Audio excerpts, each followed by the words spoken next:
Welcome back to my YouTube channel Wisdom World. Hope you are all doing well. If you feel Wisdom World is more informative, then please subscribe it, like and share it. So today we are going to talk about PayPal, how to create and verify a PayPal account, how to cancel PayPal payment, and how to register, how about receiving international payments, what is PayPal, why do you need a PayPal account, PayPal registration and requirements, how to create a PayPal account. So I'm talking about how to create and verify a PayPal account.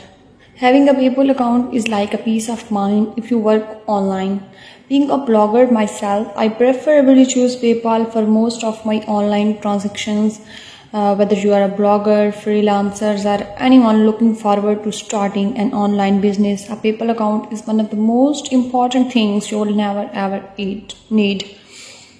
You may also interested in knowing how to cancel PayPal payments, how to request and create an invoice using PayPal alternatives in 2023.